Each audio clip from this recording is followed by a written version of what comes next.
चुनाव परिणामों के बाद कांग्रेस ने मध्य प्रदेश कांग्रेस की कमान पूर्व मुख्यमंत्री कमलनाथ की जगह जीतू पटवारी को सौंप दी है। उन्होंने बीते दिसंबर को कार्यभार संभाला है, जिसके बाद से ही वे लगातार सक्रिय दिख रहे हैं। वे अपने आक्रामक तेवरों और साफगोई के लिए जाने जाते हैं। अब उनके सामने कांग्रेस को फिर से सत्ता में वापस लाने की बड़ी जिम्मेदारी है, जिसके चलते अलग अलग शहरों में उनके दौरे चल रहे हैं। उसी के चलते जीतू पटवारी आज जबलपुर पहुंचे, जहां कार्यकर्ताओं ने उनका भव्य स्वागत किया। इस दौरान उन्होंने प्रेस कॉन्फ्रेंस भी की, जिसमें उन्होंने भाजपा पर जमकर निशाना साधते हुए कई आरोप लगाए। पत्रकारों से चर्चा के दौरान उन्होंने कहा कि हमारी पार्टी मैं नहीं हम में विश्वास करती है। मैं अध्यक्ष भले ही हूं, लेकिन हम सामूहिक नेतृत्व पर काम करते हैं और सारे सीनियर नेताओं का मार्गदर्शन रहता है। साथ ही उन्होंने धान खरीदी मूल्य को लेकर और लाडली बहना योजना के 3100 रुपए किए जाने की बात को लेकर भी भाजपा को आड़े हाथों लिया। एक सूत्र है, मैं नहीं हम। नेतृत्व एक व्यक्ति नहीं कर रहा है। जीतू पटवारी 15, 20, 25 है, एक साथ मिलके कर रहा है। एक व्यक्ति कितना भी समृद्ध हो, पर जब तक सब मिलके काम नहीं करते हैं तब तक नहीं होता है। इस बार पार्टी बिना गुट से, कोई गुट ही नहीं है पार्टी। कांग्रेस पार्टी में गुट की बात एक तरह से इतिहास होगी। ये है, मोदी की गारंटी थी 2 करोड़ रोजगार की, हर वर्ष मिला क्या? मोदी की गारंटी थी 15 लाख के टैक्स पे लोगों के, ईमानदार लोगों का पैसा आम जनता के में जाना चाहिए। एक नागरिक मिला क्या? मोदी की गारंटी थी stand up India, startup India.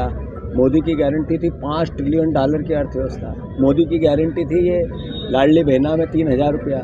Modi की गारंटी थी 3100 रुपया धान का मूल्य। मोदी की गारंटी थी 2600-2700 रुपया गेहूं का मूल्य। मोदी की गारंटी थी 2 लाख नौकरियां अभी चालू करनी थी। मोदी की गारंटी थी हर घर को रोजगार। 450 रुपये में गैस सिलेंडर, हजारों। एक भी चालू हुआ इस 1 महीने में? एक भी चालू हुआ इससे पहले 9 साल में हुआ? आप बताओ, मैं आपसे सवाल है मेरा, ये पत्रकारों से सवाल है। मैंने इतनी बातें कही है, मोदी की गारंटी थी कि नहीं थी? एक भी पूरी हुई क्या? आपके परिवार पे इससे असर आया क्या? किसी के परिवार पे इससे असर आया क्या? बातें थी उन भावनाओं की जिसमें समृद्धि आए, बातें थी उन भावनाओं की जिसमें रोजगार मिले, बातें थी उस भावनाओं की जिसमें आर्थिक और सामाजिक असमानता घटे।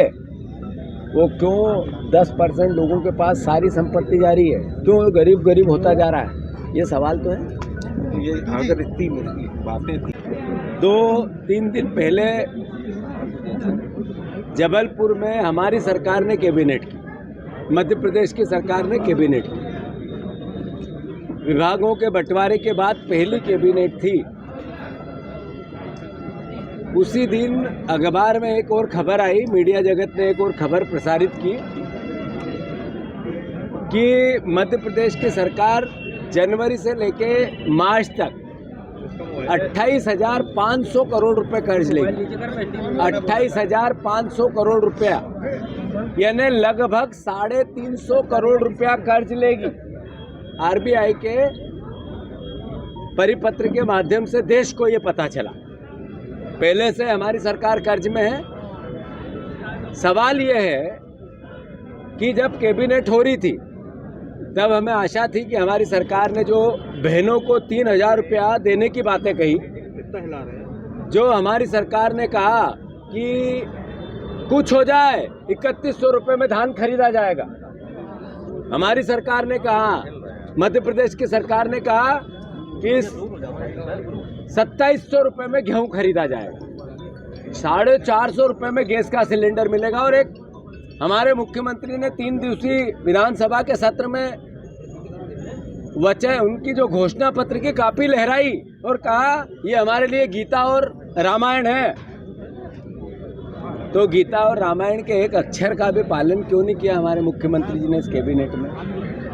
क्यों इस सरकार ने एक शब्द भी ऐसा नहीं बोला जिससे कि उस गीता और रामायण जैसे हमारे घोषणा पत्र, जिसको बता के चुनाव लड़के हमारी सरकार मध्य प्रदेश की सरकार बनी है। भारतीय जनता पार्टी पे लोगों ने भरोसा किया। क्या लॉजिक है इसका?